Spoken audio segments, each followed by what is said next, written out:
Welcome to the AEW Dynamite Preview. We are the Dudley Boys of WhatCulture. I'm Adam Wilbourn, joined by Michael Hamflett and Michael Sidgwick, here to look ahead to tonight's episode of AEW Dynamite. But before we get into it, if you're a fan of this sort of thing, make sure you subscribe to WhatCulture Wrestling on Apple Podcasts, Spotify, Amazon Music, and YouTube, where we do daily wrestling podcasts where we not only review AEW Dynamite, but also AEW Collision, Raw, SmackDown, the show formerly known as NXT 2.0.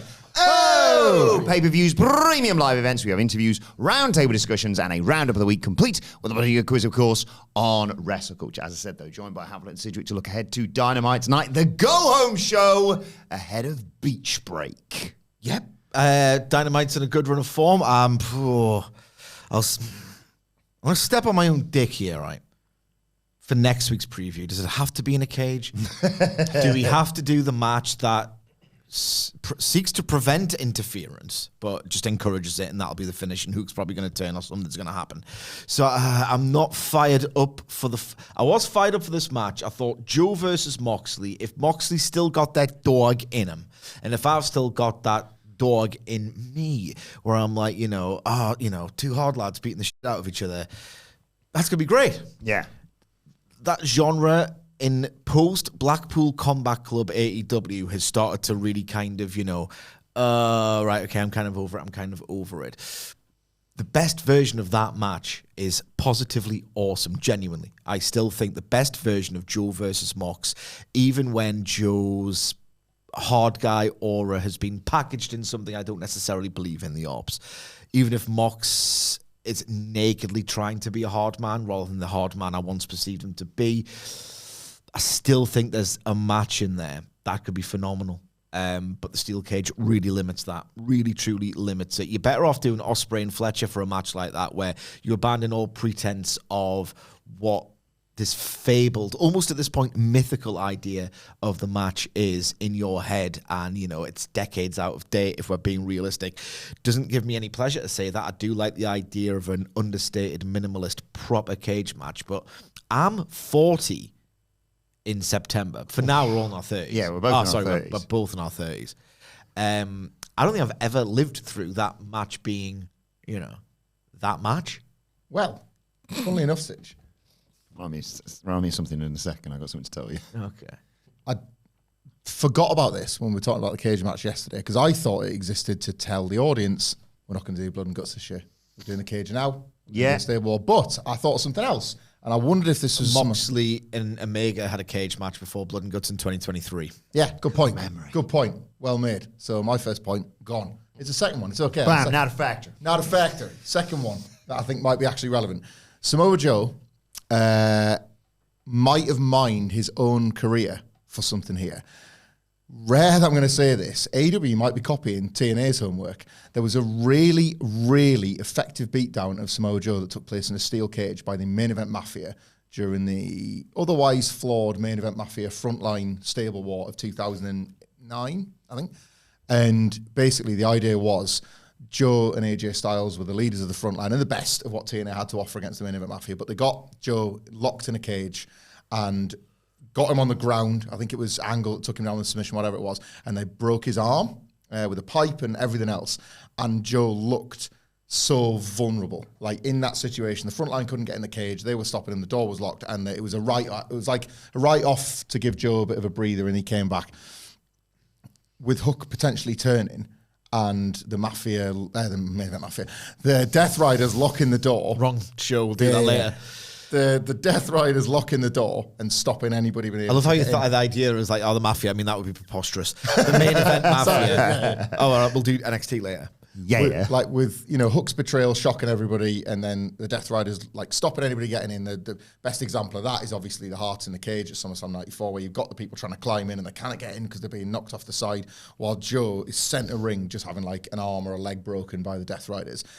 Maybe he's remembered that and how effective that heat was, and it's like, it's actually hard to get heat on me because I'm kind of big and hard and tough, and Mox is like, no way, I'm big and hard and tough too. It's like, well, I've got just the thing.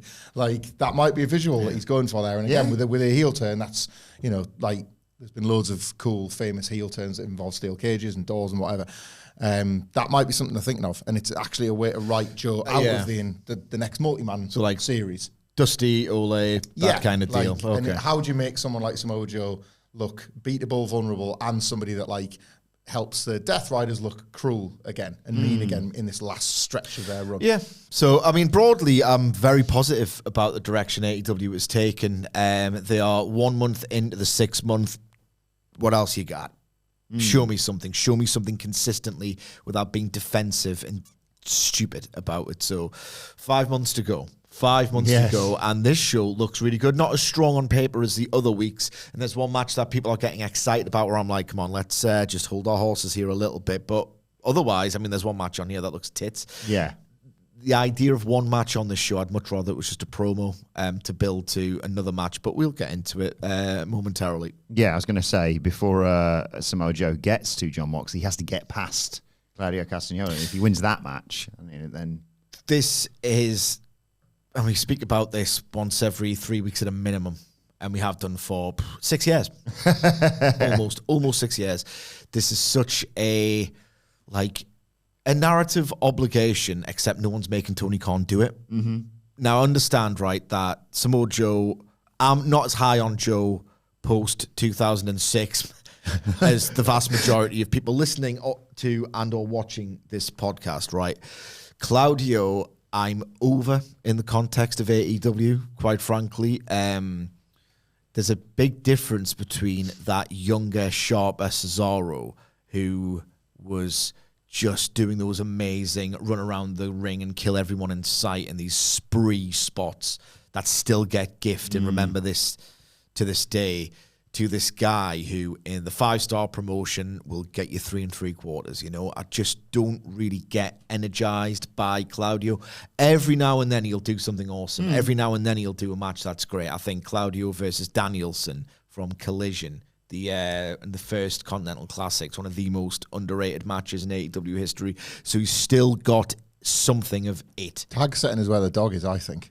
I think in the tag setting, whether it be the hot tag or just the power guy in the Death Riders, that's where it lives, I think, now. But Claudio singles matches, even those on paper where you think this is going to rip, it happens and you went, 3 3. Solid to very good.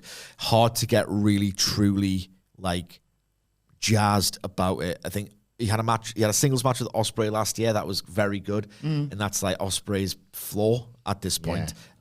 Claudio versus... there's just been a few that you'd expected to be really great. You had one with Ricochet, and yes, a very ironic crowd not taking it particularly seriously. Didn't do much for it.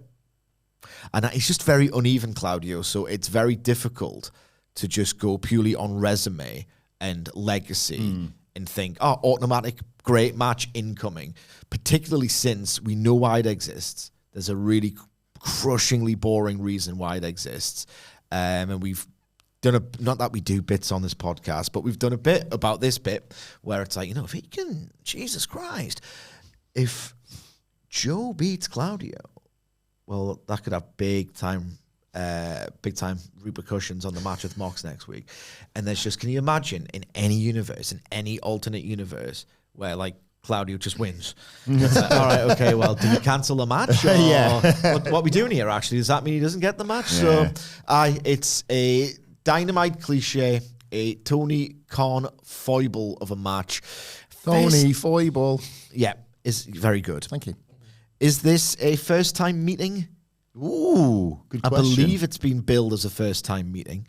There's obviously overlap from... maybe the tail end of ROH, certainly in WWE, but I don't know if they've ever had a one-on-one. Trying to visualize the one-on-one in WWE, I can't see it. Ultimately, I'm not particularly jazzed about this match because I know who's winning. It's a cliche of a staple, and I'm not convinced either man has got it in them to truly blow me away. I'll happily love this.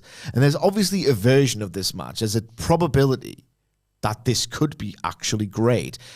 I just think it's a smaller chance than the magic of this match graphic would suggest. The one thing I like about this, in theory, and it might obviously play out completely different, is the prospect of Joe winning with a flash muscle buster. Claudio goes to the second rope for something, and Joe recovers and captures him in it and beats him. Yeah, like that uppercut, springboard. Yeah. And the idea is like, geez, if you can do that to Claudio. But legitimately, like a muscle buster to Claudio is amazing. Yeah. And it's still that kill shot. And it's still that thing that takes down the human horse so it can take down Jon Moxley for the bail. Like that. I want to see that visually. And I also want them to be able to use that as like, Joe chokes people out and he might just win. Kenterman, they could call it. I love that. I love that. He taps people out and stuff, but showing that visible power advantage that he could have over a Jon Moxley. Yeah. It's just something a little bit different going into a Moxley title match as well. Just to make a broader point before we move on from a match that it's not particularly inspiring to me personally, subjectively, right? Like we do a bit about it. It's a sort of thing where it speaks to how flawed as a model episodic wrestling TV is. It makes sense to book it, stablemate of upcoming rival. I mean, it happens everywhere. It has happened everywhere, and forevermore it will happen everywhere. It's boring, it's predictable. The match quality might elevate it, but is there a case to be made, particularly in AEW, where look, I don't think we need to see a 10-minute back and forth in-ring promo segment every week. Maybe what Joe's been doing on Collision is fine. But like, come on, you've got Joe and Moxley here. They've spoken on Collision. They have built it with promos. But how many people watch Collision realistically, other than these like lead-in outliers in terms of the numbers? Like, can we not just have, if anything's going to have a face-to-face verbal, Joe and Mox can still talk people into buildings. I'd rather see that on the flagship show this week than, Joe versus a Death Rider, because it's just so, like, boilerplate. And in general, like, we get great promos on Dynamite. And again, not every promo needs to go 10 minutes back and forth. These volleys, right? And I mean, and it's the most cliched row examples imaginable, but like Hard Times, 2 minutes. Austin 316, 90 seconds, So I don't want to appear like a hypocrite because I would do shorter promos. But at the end of the day, it's about what registers with a modern audience, whether I like it or not. And to get a promo over on like best promos of the year lists, the way it's going, you kind of have to go out there for a while. I don't necessarily like it, but it is a business, and it is sort of, the idea is you want to drum up as much publicity and anticipation and hype for your upcoming big match. Maybe like it's a necessary evil to put them and have them talk at each other for like 8 minutes or whatever. I know we've got the bit if we did bits, but genuinely, do you think Tony Khan visualizes the moment that Samoa Joe beats Claudio Castagnoli? And it's such a, like, this is one for the live punters, if nothing else, right? Theoretically, if this hits any kind of ceiling, and that goes into fans it in the building well. will go nuts for it. And He's trying to sell tickets. Yeah, Tony Khan will visualize the people in the stands going mad for however this ends. Samoa Joe with some sort of like primal scream after the fact, and Claudio left lane, and the Death Rider's having a scarp or whatever, and he's painting that picture in his head, and he's thinking like an audience at home will go, hang on, if this scene is played out, then next week, like, genuinely, like, and there's no shame in that, and there's, like he's visualizing a pro wrestling moment in front of your eyes as the sales pitch rather than the face-off. No, I agree with that, and you could also make the argument that, like, maybe it is a bit that we do, one of the few bits, because we don't really necessarily do bits as a rule, but, like, maybe the currency of everything has changed, and it has, and I should consider that more, where it's not a case of, God, if this fictional character beats this fictional character, you might beat an even more strong fictional character. Maybe in this action-focused, in-ring heavy promotion, the idea instead is, God damn it, this match, which is a prelude to another match, was killer. How good is the match going to be? And it's all about quality and not suspension of disbelief and fiction and outcomes. Maybe it's all quality. But then should it be? I don't know. There's just so many of these types of matches, and there's not a world where Claudio wins. And at some point, yes, it's a necessary evil for wrestling to be boring and predictable. Otherwise, you're not a winner. And if you want to be perceived as a winner, you have to win matches and not.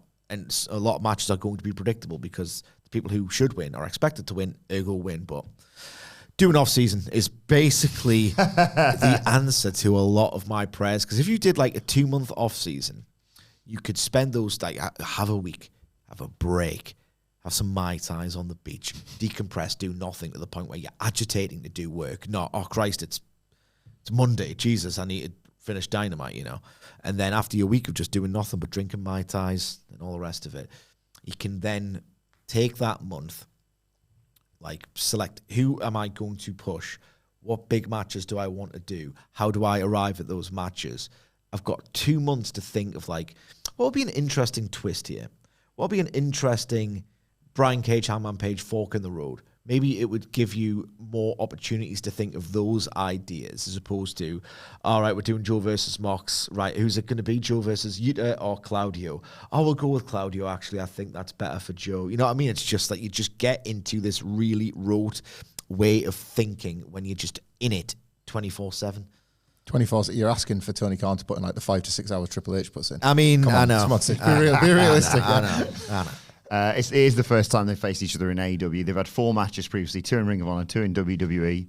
The last one was... The fact that you can't remember them speaks volumes. Was August 2019. They fought in the first round of the 2019 King of the Ring. As like dominated by work rate legend Baron Corbin. Yep. Yeah. Samoa Joe defeated Cesaro. Also on that same night, Cedric Alexander beat Sami Zayn. And Braun Strowman and Seth Rollins won the tag titles. Remember that? Seth doing double duty at the pip. He's always doing duties, isn't he? He's a duties guy. Yeah, he's always doing his duties. He's always in the ring. But before, I was in there for a long time. Before we talk more about Al Elite Wrestling, quick football tangent. You reminded me earlier when we were talking about... Is this what you were going to say? Yes, yeah, about how old we all are. I was watching the sensational Inter Milan-Barcelona game last night. Oh, my God. It was, I think, the greatest 2-legged semi-final I've ever witnessed. What's the score? So it was the new camp in the first leg, Inter 2-0. 3. No, I'm doing the Oh, I see. chronology. Sorry, yeah. Inter 2, Barca 0. Yeah. Bloody hell. Then 2-2. Yeah. Then 3-2 Inter. That sounds about right. right. And then 3-3 Barca. So 3-3 first leg, new camp. Second leg, 2-0 Inter. And then I'm half time, and then like I wish I could do bets better, like build a bet. Like, can I put a bet on for like Barca are guaranteed to score 2 goals before the hour? Just guaranteed. You know it's happening. Lo and behold, 2-2. Then the 87th minute, 3-2 Barca, 6-5 up. Yeah, they're going through. Nah, dickhead. 93 minutes into equalise, taking extra time, and then they win 7-6 on aggregate. Oh wow. And like some of the goals are spectacular. Yeah. The narratives, the saves. Summer was unbelievable. Like, geez, it's just an unbelievable. The Champions League, right, is the 2010s New Japan Pro Wrestling of football. Like these unbelievable, epic, dramatic back and forths. What are you nodding for? Don't you? Yeah, I know. What are you about? nodding at? Hey, you know. What was your favourite? Not including Omega and Okada. What's your favourite 2010s New Japan match? Probably when Liverpool came from 3-0 down against Barcelona and then Trent took the corner. Okay, quickly. but in New Japan Pro Wrestling, I mean, not the analogy.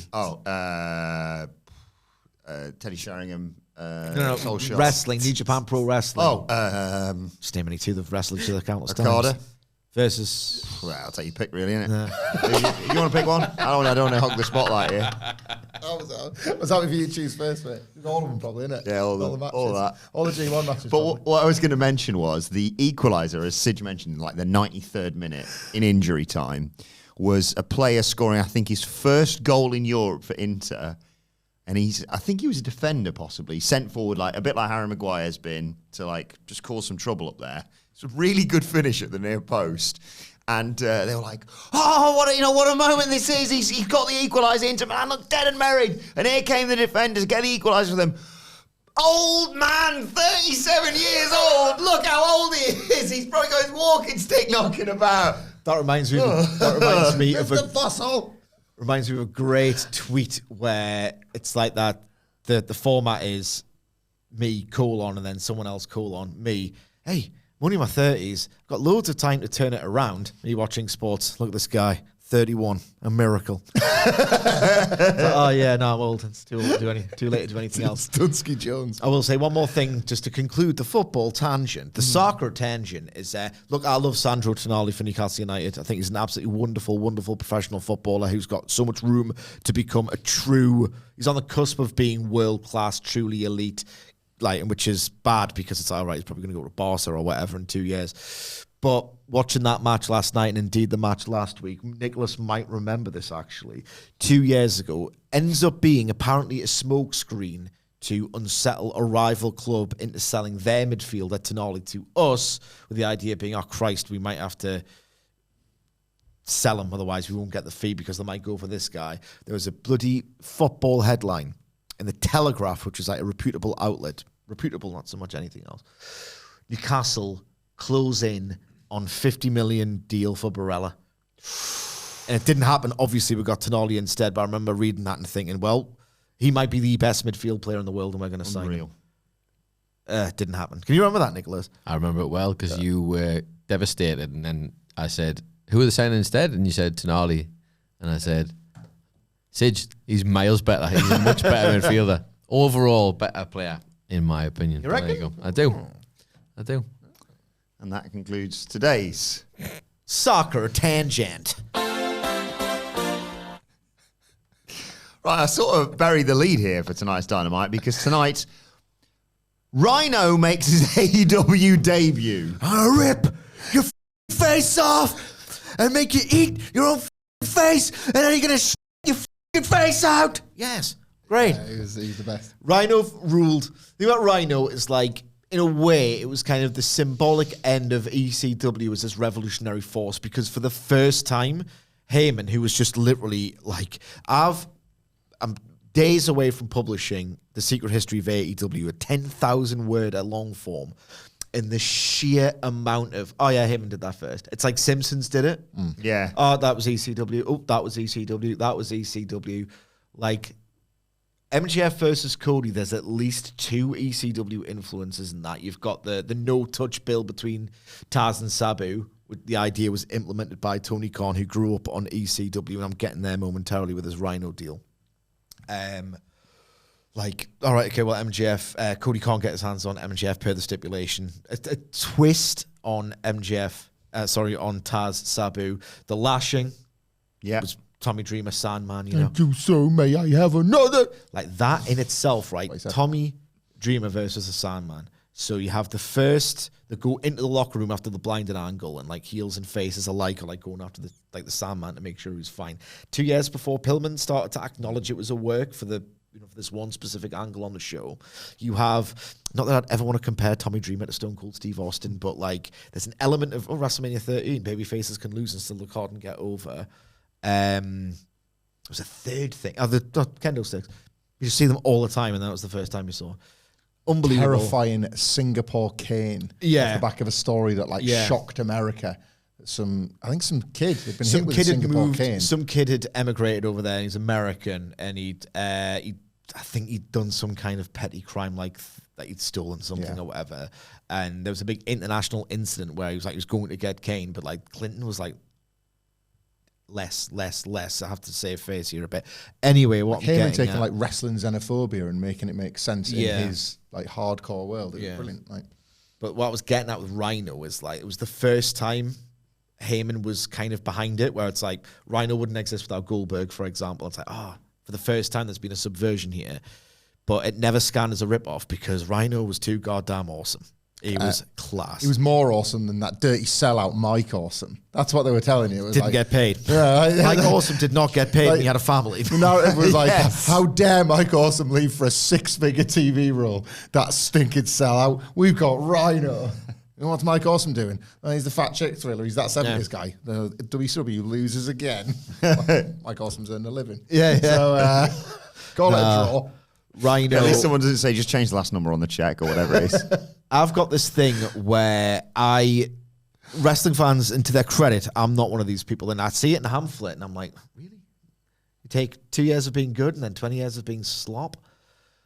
It's how it works for him. So when people go, but remember those memories, like the Hardy Boys, still pop for the Hardys. Why? Why? Imagine their career started in 2003. Okay? And then you take 2008 and 9 out for Jeff, obviously. Matt never did anything as good as that. Why are you popping? You should pop on, what have you done for me lately? Not what did you do for me in the Attitude Era? What am I, a child?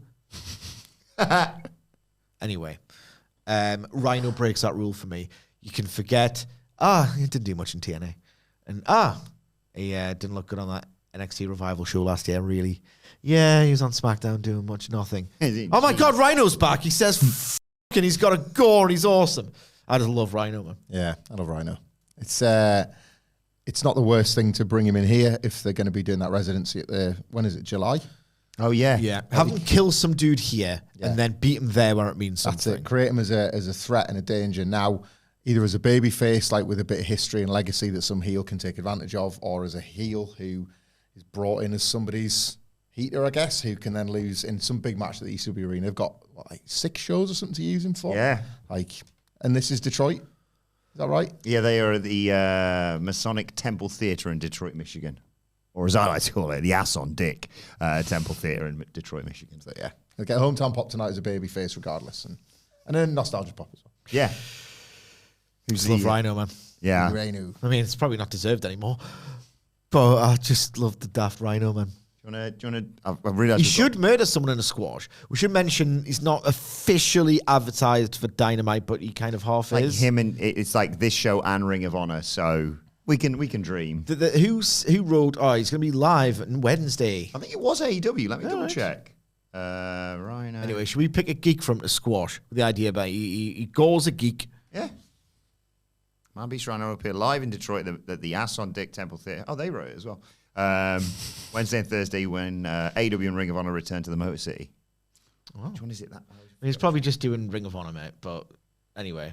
It's like the crew, one of the lads from the crew. Is that what they're called? Whoa. Why you said squash, sorry. Crew guy. You said squash and you said crew. So Oh, what sorry. are you doing? Yeah. It would be funny in one of those big coats. Yeah. And that guy's scored and it just exploding, basically. Yeah. Why not? That could be good. We've got another game later, by the way, if you're wondering why aren't we playing the game for this. We've got a bigger game to play, which we've teased for an entire week. Max Caster. Yeah. Yes. Max Caster, open challenge. Rhyno, go, wins. Oh, God, Rhino's a threat again. Heel beats him. Why not, eh? Yeah. Why the hell not do that? Paul drives Max Caster off the apron to the table. Yes, please. I did Salmon's wife. Happy Mother's Day, you bitch. He said some stuff, man. Out of pocket stuff, Rhyno. He sure did. In terms of advertisement, I don't think you can say that anymore. I don't think he would now, but There's F-bombs on Dynamite, though, these days. Pat McAfee did it on Raw. Oh, yeah. Wrestling's just getting loose. Getting loose. We have, after the really fun 8-man last week, Sidge, we have the Young Bucks and Ricochet taking on Swerve, Mike Bailey, and Mark Briscoe tonight. I reckon Swerve should pin Ricochet, with the idea being that Ricochet's done some jobs, and the idea is they're going to rehab him with a match against Kevin Knight, who he's been programmed with. So Ricochet can do a job here, because I don't want to see Swerve losing too much, realistically. I think you'll find that role has been reserved for Mr. Mark Briscoe. Hey, Briscoe beat Ricochet. That's true. Getting a bit more 50-50, I guess. Look, it's one of those I can't even think to fantasy book spots here, because they're just going to blow your tits off. The Young Bucks have come back in shape. See Nick Jackson's abs? Labsky's going on there. He's got a lot of those at Labsky Jones. Matt Jackson's looks great as well. This match is going to be absolutely tremendous. Absolutely tremendous. Has it worked you into kind of looking forward to the multi-man summer series? It's always good to very good. Yeah. It's like where we're at now with Anarchy in the Arena, which this match will function as another preview of, is I can't get excited about the stakes. I'd rather just be engrossed in this program where the two wrestlers seem to hate each other, you know? Like MJF versus Punk or Kenny versus Hangman will always be better than JAS versus BCC for me. Like, yes. 100 times out of 100. But I've reached a point with Anarchy in the Arena now where if you watch second and third and presumably fourth, fifth, sixth, whatever, I'd only ever watch those ones once. Yeah. But they're so fun in the moment. And then as the weeks go by, you think, nowhere near as iconic as the first. they're maybe getting a little bit too cute with certain ideas, and maybe they are like excessive and a bit daft, but it's this frenzied burst of 25 minutes of just madness. I love them, and then they're just out of my brain. I don't hate them at all. In fact, I actively really enjoy watching them. It's just, is it worth telling yet more stories about the state of AEW? And these things take a while because it's an entire season of TV in effect. I don't think the juice is worth a squeeze, but my God, I like to lick it.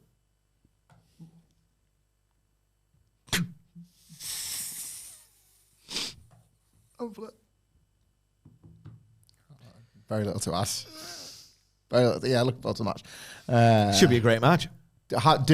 Fell asleep attempting to do my Dynamite speed run, but I did, on Sidgwick's recommendation, watch the Young Bucks versus Speedball match, and Jesus Christ, that was a bit of electricity. Business. Oh my God, yeah. I like the jacked Bucks. Like they're not like slowing jacked down. And back. Yeah, but they're not slowing down with it. The last 2 weeks, has there been? You were mentioning there about the stakes. Is that what we're doing? Like sort of AEW, or is it more of an implied thing because that was what was happening before? I think they've said it once during that awful segment with Omega and the Bucks. I love you guys, but come on, what the hell was that? Where it's like, oh, we're here to restore the feeling, and the Young Bucks aren't happy with it, so that's why they want to align with Moxley, because it's been so action heavy the past 2 weeks. I don't know if that's a deliberate choice of, why they all hate each other. We have to say it once, even though we're trying to move past it. Let's just do it with the wrestling instead. And look, it's. I think there's been a slow shift into forget about the feeling. Well, we said last week, didn't we? It's amazing how much the feeling comes back when you don't talk about it. Indeed. So now it's right. The Young Bucks have cost Swerve the title. They don't need any more reason to hate each other. Why they've picked Swerve to attack because they want to get in Hangman's good graces again. So that's fine. All fiction, no soul. All fiction, no state of AEW. Omega has been on bad terms with the Bucks since last year when they kicked him out of the Elite because, the gist is, you're physically thrashed. You're no good to us anymore. We'll get Okada because he can still work. And we ruin that nice cake of his. Yeah, absolutely. Drop guts on it. So there's a bit of betrayal there, but then Kenny says he's not into betrayal and revenge. Come on, get it. That was. I don't care about that. The best of the world. Just get it because it might come. It might come up in a matter of weeks. So come on. And then there's still that thing about Moxley doesn't like the Bucks, but the Bucks are still kind of helping Moxley. I don't like that part of it, but it's slowly becoming. There's been betrayals and things afoot. Let's all gang up and have matches against the people who betrayed us. It's a slow shift to. There are interpersonal reasons why we're doing this, and I'm all for that. Speaking of last week's 8-man, by the way, two of the other people in it are in a match tonight, a Continental title eliminator. Can Kevin Knight shock Okada? No. It'll be fun watching him try. Will it? Ooh. I like the idea of a drop kick off. And I'm certain that will play into the match where there'll be some kind of spot where Okada about to tee up that drop kick, and then Knight does that, like hooks his arm around the ropes. Nope, you're not getting me, not getting me. In fact, I'm getting you. And if anything, like I'm younger, fitter, hungrier, obviously. I've actually got a way better vertical leap than you these days. Get the dramatic timing of that right. That could be a great shift in the match where it's like, oh, hang on. He's got a better dropkick. He's outclassing Okada. We might get some really cool near falls there. Again, it's the thing with AEW where if you look at all of these match graphics, it's like a luxury, like abundance of match graphics, match graphic factory. If you dig deeper into them and start thinking and applying critical thought, and maybe that's where I'm not having any fun because I shouldn't be doing that. I should just let it happen and it might be good. But then why would you do a preview? It could be great, but look, it's AEW Okada. He turns up 4 times a year. He's as good once as he ever was. He ain't as good as he once was, but he's as good once as he ever was. It's Kazuchika Okada, but he only cares to be as good as he used to be. 4 times a year. Yeah. Look, will he turn up for Kevin Keeping his Knight? powder dry for the Omega match. The thing about he is. The thing about Okada is that he doesn't care to create that much movement himself. If you want to look at this from the more positive slant of this really predictable match that Okada might phone it in as he's wanted to do, is that Kevin Knight is so up for it and he's getting like, you know, a bit of buzz, certainly a lot of profile, and he's like so unbelievably athletic, he might create enough movement for the both of them. Yeah. So we'll see. And Okada's still got this. I'll let you talk in a second. I'm sorry. He doesn't give that much of a toss. Still, it's better than the Fed this year. But I want the result. I would have loved it if they were like, this was a shock upset. In a real sense, this was a shock upset because it's like so shocking that they can't possibly like replicate it in the rematch. You know what I mean? Like this would be a genuine. Maybe people will invest more in eliminators, wouldn't it? Totally, yeah. Like this would be one of those. We should do more. Yeah, this I would be agree. one of those occasions and Okada's the perfect guy to do it with as well. That's the thing that would make me invest further down the line. It's like it's booking for the benefit of other booking to come, and you just, even when you want to visualize it for all those good reasons, you still can't. That's why you should do it. Yeah. Okada's still got this thing, and it was most recently evident. You can still do a great match, of course you can, and sometimes on Collision and not just on. He's had some really strong showings in the C2 last year.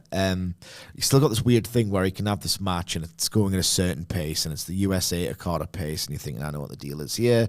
I'm kind of drifting off because I know what the deal is, and this sort of like Mancunian effect of, all right, 3 minutes and then we're going home, is it? Like the referee will like go 3 minutes. And now. He go, right now, and then you do these unbelievable series of near falls and these 2.999s where you're like, Jesus Christ, he's just turned a 3 into a 4 1/4, like literally with a click of his fingers. So the last 3 minutes of this match will be great.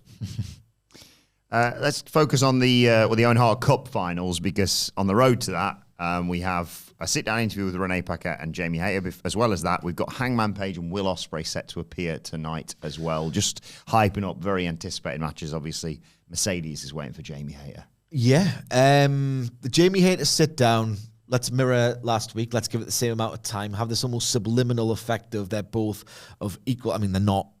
I think Mercedes is the favourite. I expect Mercedes to win. But let's create the illusion to the contrary. Have Hayter in the exact same setting, talking for the same amount of time as Mercedes did last week. And a really strong segment, I thought. Much better away from the bright lights and the live mic as Mercedes and able to convey her character. So some parallels, same treatment. Like, let's create the illusion of parity here and continue to do that until Double or Nothing.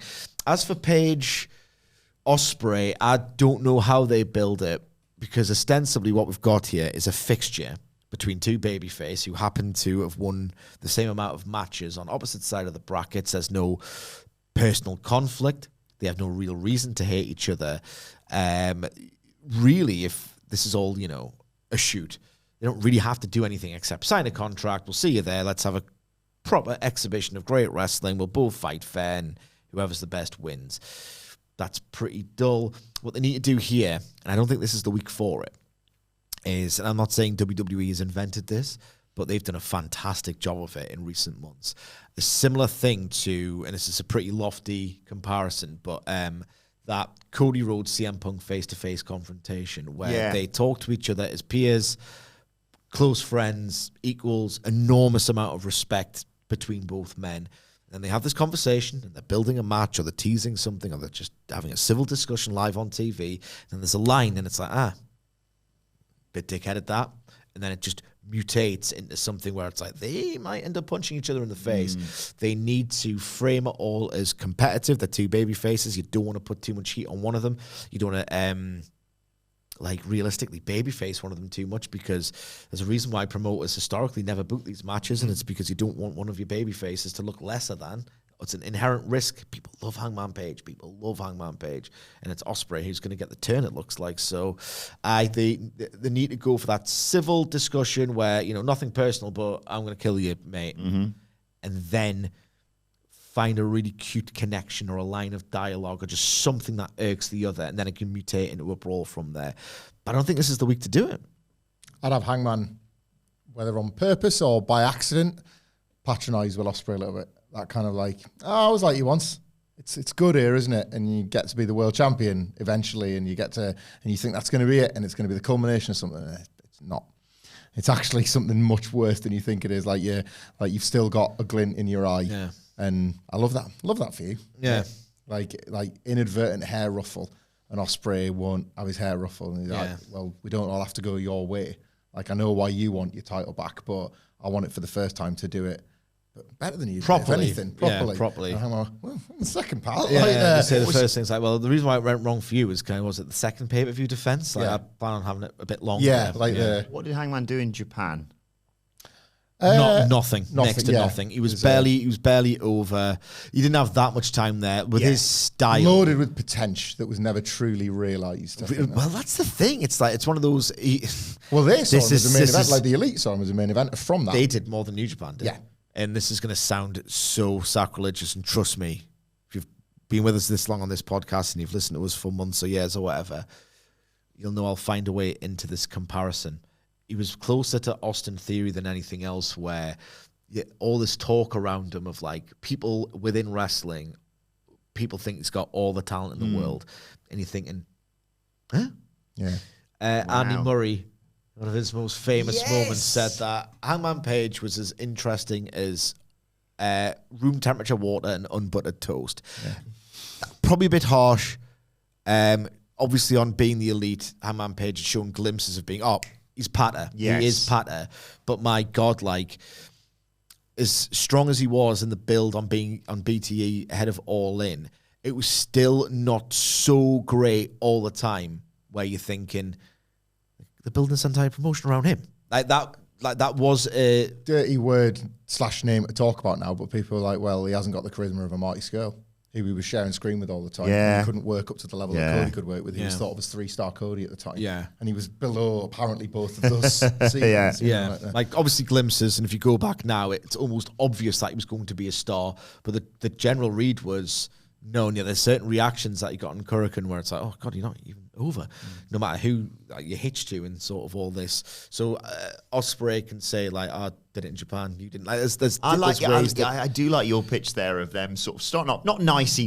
They know they're going to have to punch each other in the proper face. Mutual respect, respectful stuff, Like and Punk and Cody set the template for this stuff. And potentially, their interactions are awesome. This slowly getting eroded as they go at it. Like, Will Ospreay saying, like, I'm bloody glad you beat Carl Fletcher and that sort of thing. It's going to be really great to fight you and, battle for this amazing, prestigious, like, because they should put that over, because obviously Mercedes did the whole, who cares about the Hart family? It's all about me. So to counteract that, they do that. And he should say, like, look, it was amazing what you've achieved here in AEW, and I've been doing this stuff in Japan. And Hangman Page, this isn't a bit. All right, for once. It's always a risk. Hangman Page should be like, well, I fought in Japan as well. And Ospreay could be like, well, I thought you didn't want to venture it because you kind of didn't really do anything over there. And that's, I like this sort of slow eroding of levels, the way levels, to do bruv. Yeah, the negging, the slow negging of each other. That's the way to do it. Yeah, that's a great shout. I'm just really excited for that match. Yeah, I mean, it's one of those matches where it's like, that's how hard they're going to go. It's almost scary. Yeah. Right, now it's time to talk about the best thing in wrestling right now, and that is, of course, the Hurt Syndicate and MJF. He's at 2 thumbs up, if you were keeping up with us here. Shelton Benjamin and MVP giving him the thumbs up. But Bobby Lashley's just stolen his car. Now, we pitched this on last week's Dynamite. Did you watch MJF last week when he's... Oh, it was great. Yeah. So, you know the story. It's like, keep trying to get Bobby Lashley. It's like, have the lovely ladies. I've got a sports car for you and all the rest of it.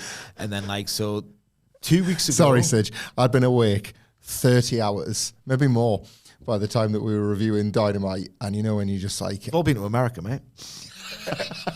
when you're like a phone on 5%. Yeah. And then this was like...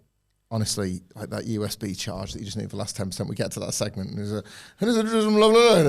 like, well, and he got a pop, right? And he got a pop, and I think he got one off Nicholas behind the camera. He's like, got a pop, and then he's like a dog with a banter hound with a bone. So now, by the end of that segment, he's not only said it's about 20 times. By the end, it's just that the word no longer exists, and I heard and that's all I could think about. It's like watching a Pokemon evolve. Just getting more stupid as we went along. So he gets all the lovely ladies, and then he tries to, go a sports car, Mr. Lashley. You still call him Bob, but that's just his way.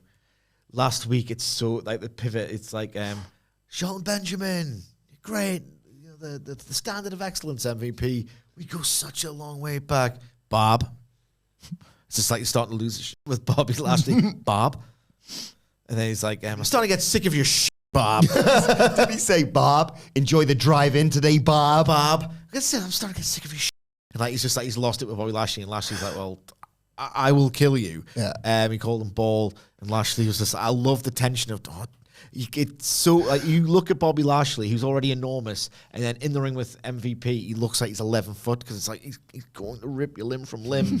So the latest bit of this story is MJF is like really starting to lose it, which is great because maybe this is all a big master plan chess play from Lashley. It's like, if I'm going to annoy this guy and turn him down, he's really going to hurt someone because that's how pissed off he is. Let's see how pissed off I can get him, and let's see how much he can hurt someone. And if he can hurt someone, he's going to be in the syndicate.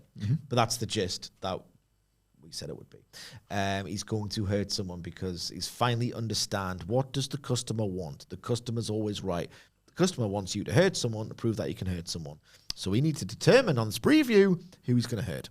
We have previously mentioned, so I'll not spend too much time on it, but me and Sige both have suggested just some poor lackey who tells Bobby Lashley he can't park his car there, or you suggested dinging his car, didn't you? And Jeff realizes, oh, that guy's, 5 foot tall, 100 pounds soaking wet. I'll kill him for them. He's like, look what I've done for you. He's like, not really a challenge, that is it for you. But I love that as a suggestion. But if not, some poor lackey. It's time to play the game! Time to play the game!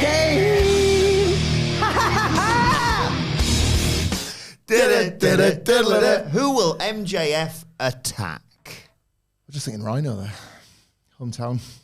Just real bastard. Leg. Feel free to suggest people who aren't. Well, I've got the AEW roster page. Yeah, we're going to play the game. Play the game. Because in character, MJF, who would he go and attack? Who's the funniest known person? Yeah. It's Alex Abrahantes. Yeah. It's Alex Abrahantes. Again. What, Marvez? It's like interviews MJF and MJF Marvez doesn't do anything wrong. Yeah, he doesn't. It's like, but MJF's like, what? Hang on, what did he say to me? I don't like your tone. I'm going to kick your ass. Then he's like, hey, look, I heard him. It's like, Hold him so up I like want a this trophy. And it's just like, and then it's like, and then Lashley goes, oh, you heard someone? No. I heard someone who can actually fight back. Yeah. I need the thumb thing every week to keep going. It's too entertaining. Yeah, the thumb thing's so over. What we said recently about Marvez could say, you've got 2 thumbs up. Shelton Benjamin, MVP, has given you a thumbs up, but Bob yet to give you. What do you call him?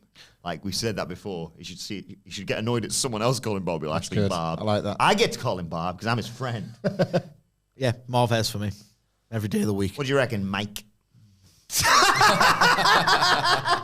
talked about being called Mike last week. I've never got My wife Mike. calls me Mike. I was like, yeah, Better wife. call me it. I've never gone by Mike. Don't like Mike. Yeah, I've got like a group of mates and my wife from a particular period of my life where I was Mike to everybody. Hey, it's Mikey. I'm going to start calling him Mikey. Not Mick though. Oh, Mick's Never really like took. a 50s name. Yeah, Mick never really took. Mick? Stop. Oh, sorry. Yeah, I wasn't even scrolling. He wasn't even scrolling. He doesn't give a damn. What's your problem, numbnut? Because sometimes I was buying. I need to get back in the world. I was like looking upon the world and I can't be arse with this world last night. And but tonight, you've been enjoying the world more than me. Yeah, I know. Like, I took a break from it. I was like, I don't need to ever go back. I'll watch Dynamite tonight. Basketball land now. Basketball land. I loved NXT though. So Self-pity land. Self-pity land. Basketball land. Tiredness land. I'm never ever leaving Fedland because I thought NXT was really good. So like permanent residence.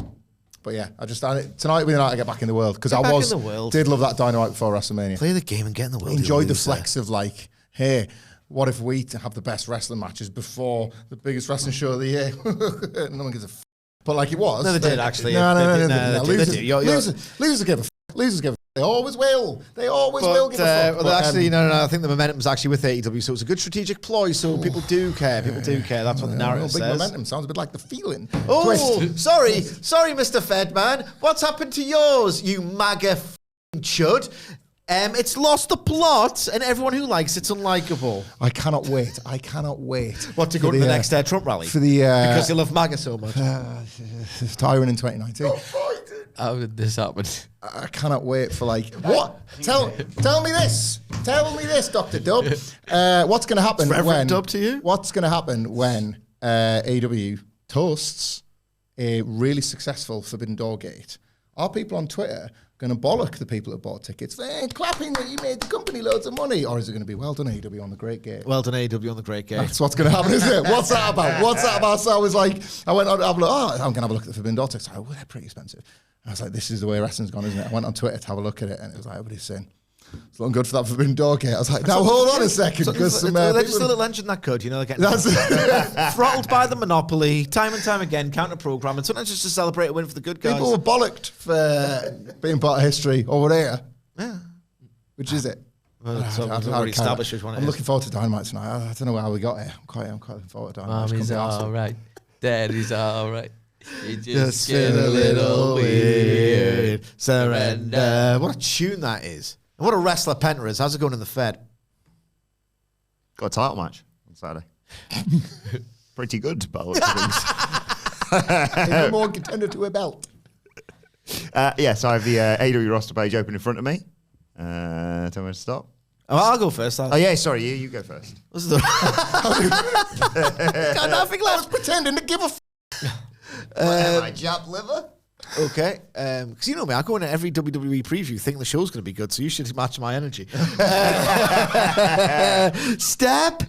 Picking on between 1 and 15. Too many wrestlers, Tony. Why is it 15? 12. Isaiah Cassidy. He ain't getting on TV again, is he? I mean, come on, he kind of crapped the old bed. Did a good job for Hurt Syndicate, actually. Twist, my God, I wouldn't. Yeah, that's I say the bear. Stop. Picking on between 1 and 15. 4. Roosh. No, he's not beating up Roosh. No. Very few people are out brawling Roosh, so we'll twist again. So MJF tonight to prove how good he is against for this Hurt Syndicate. He's going to beat up. Who are they? Who are they? Stop. Oh, you got a good selection here. 1 to 15. I'm going to go with 8. Katsuyori Shibata. Hey, MJF versus. I love Shibata historically, but this is where the loyalty thing that I spoke about earlier. What have you done for me lately? Oh, pretended to be hard and then got beaten every match. Yeah. You know what I mean? But maybe it's one of those situational deals where I can buy in situationally. The great Shibata, a legendary New Japan hard guy, MJF's going to beat him up because MJF's, really good character-wise. He could probably sell that. Isn't he already injured as well from last week? Yeah. Yeah, there we go. Hamflett, over to you. Stop. Picking on between 1 and 15. 1. Right, Nicholas Jackson. Be cool, but no. Twist, yeah. I'll go back up. Stop. Okay, 1 to 15. We'll go 1 again. Josh Woods. Yeah, maybe AW is boring. Good wrestler, but what are we doing here? Good wrestler, but what are we actually doing here? Twist. Okay. Stop. Okay, 1 to 15. I'll take 1 again. It's a new wrestler, actually, that I was only really introduced through watching AEW. It's AR Fox. Yeah, I mean, he never gets the win, bless him. He's paying the penance for Wembley 2023 forever. Yeah, He's a guy that would get his ass kicked. Oh, You are a fan. I love AR Fox. Yeah, it's AR, it's not R. I know you've never seen it. Also, if I'd have scrolled slightly lower down, one that would have been really funny but would never have happened is Daddy Ass, Billy Gunn. So he tries to beat me up. He tries to beat me up and I'd kick his ass. Yeah, he just changes the script on the day. They've actually had a match on Dynamite. Daddy Ass and MJF 2020. Yeah. Aye.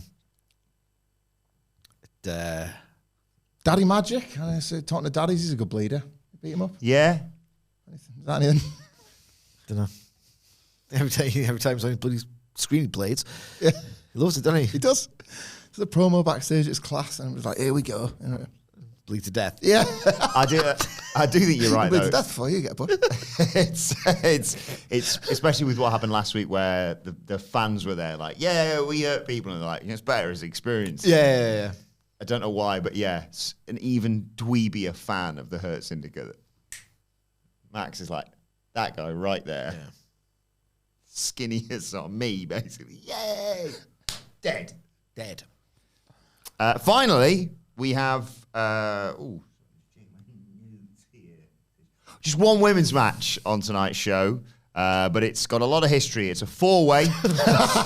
There's a rich tradition of 4-way matches in the AEW Women's Division, of course. An eliminator. Timeless Tony Storm's red carpet challenge has been answered by Anna Jay, Penelope Ford, and Thunder Rosa. Hard not to be cynical. It's the AEW Women's Division and its lack of parity and all. This feels to me like there's been two trains of thought just barreling through Tony Khan's mind there. One is, as we all know, Wilbourn, and you agree with this, like ordinarily the builds to these multi-person people matches are terrible. Oh, in AEW, absolutely, yeah. But they book them because it's a guarantee of you multiply the excitement with saves and dragging people out of the ring and all the rest of it. You basically get more near falls out of it. You subtract good story beats and get more near falls. That's why bookers love them. Yeah. So I think he's gone, right, okay, well, I can do a 4-way and I can pretend that I truly care about Anna Jay because she's in a match. Like, it's that interminable cycle with Anna Jay. Again, like, when was the last time she wrestled? I'm going on a cage match, buddy. Wasn't she doing with something with Harley Cameron recently, I saw? Probably. She's probably had about 4 matches this year on AEW. 23rd of April, she was on Playoff Palooza on Collision. Before that? Winning in 55 seconds. Before that, she was in Battle in the Valley, New Japan, start of year. Before that, she fought for the TBS title against, sorry, where are my manners? Mercedes. Money.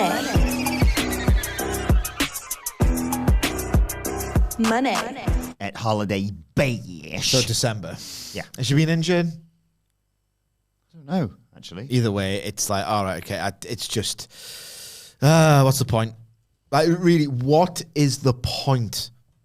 And then it just invites these conversations I've had a million times where I try to be nice, where I say she can't progress at the expected rate if she's not getting reps. There are very few women-friendly US independents of renown that can afford her. That's worth her traveling to, like, you know, so still a Shimmer or something, you know, like of prominence.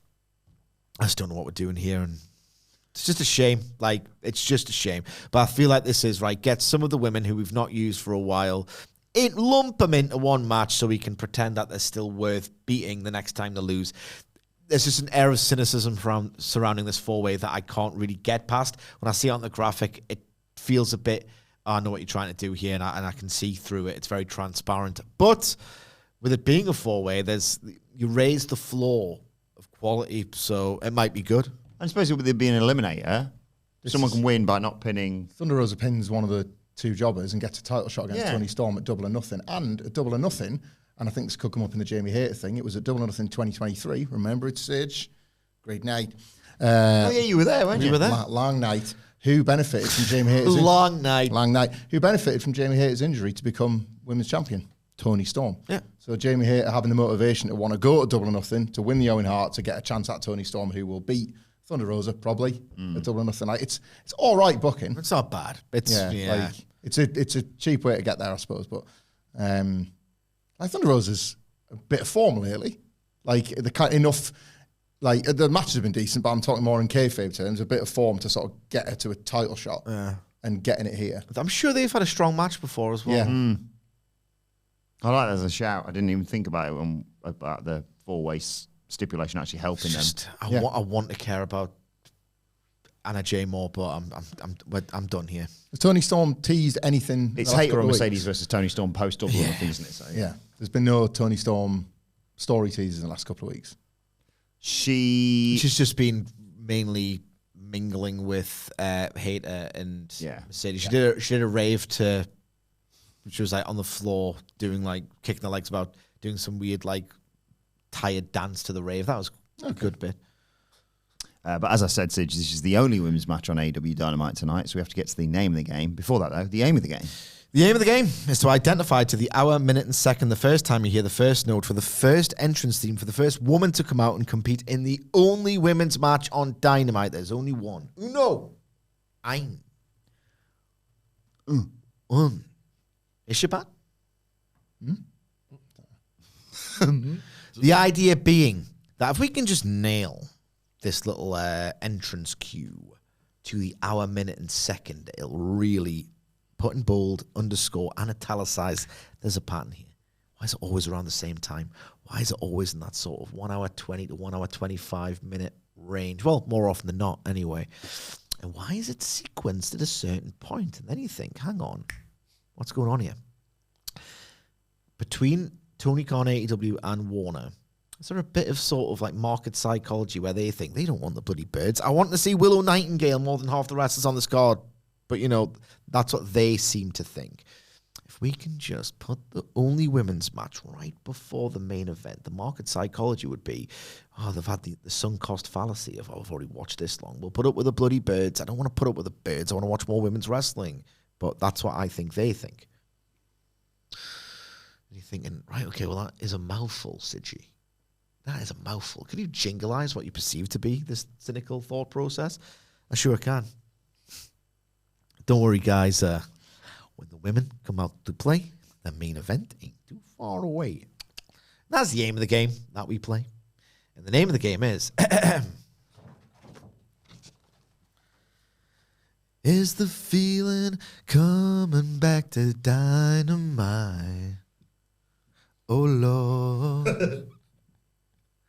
Is the feeling coming back to Dynamite? Oh, Lord. I remember. Is the feeling coming back to Dynamite? Oh, Lord. Is the feeling coming back to Dynamite? Oh, Lord. Not until TK starts booking men's on... I don't know what Not until TK starts booking all the men.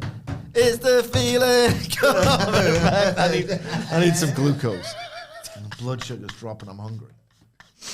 People will be singing that in the stands tonight. Yeah. In the stands tonight. Oh, Lord. Not until TK. I should have wrote it down. Got too cocky. Too cocky, oh, Lord. Oh, Lord. Thanks, as always, to the Panda Blair himself, Adam Blair, at Adam Wilson 4, and Jose Palomares, at the Ho 11. You guys always take care of the... Data. Thank you for this sort of thing. Data. I have no idea who won last time, because it's been so long. Current standings, 2 for Michael Hamflett, 2 for Michael Sidgwick, and 5 for me. So I'll just do what the sound... Don't make me tap the sign. 1, 2, 3, 4, 5. 2 seconds, bro. Yeah, would you? What's he? Yours is still 1, 2, 3, 4, 5. I'm done. What do you think main events this show? Claudio and Joe. Yeah. Could they open with this? Because it's Tony Storm. She's a big deal. I sod it. I'll go all the zeros. 0, 0, 0. They open with it. Why not? Ooh, that's what your time would look like. Gourd of fish this big. So I reckon... boom, let's go ignite. Something fat cock and a flash of light. Run, rain, boom. Say the thing. You know what that means? Whose house? Swerve's house. Swerve's house. See this? It's called Swerve now. Swerve? Yeah, Dave Meltzer called him Swerve. And then someone underneath the tweet went, whose house? Swerve's house. It's all good stuff. So I reckon that trio's open. 1 hour, 14 minutes, 38 seconds. Good spread. Yeah. Good spread. Good snap. She's sleeping. Rough sled. Let us know your thoughts ahead of AEW Dynamite in the comment section. Or an X at what? Not until. What is it? Not until TK books starts. Not until TK stops booking all the men. That's it. I can. Yeah. Here you go. What I was doing. You can follow us all on X at WhatCulture WWE. Watch you there. Follow all four of us. You can follow Michael Hamflett at Michael Hamflett. follow Michael Sidgwick at M. Sidgwick. follow our brilliant producer Adam Nicholas at It's Adam Nicholas. and you can follow me at Adam Wilbourn. Follow us all at WhatCulture WWE. As I said, make sure you subscribe to WhatCulture Wrestling wherever you get your podcasts from for daily wrestling podcasts. We'll be back tomorrow to review AEW Dynamite. NXT review coming your way later on today as well. But for now, it's been the Dynamite preview. My thanks to Hamflett Sidgwick. Thank you for joining us, and we will see you soon.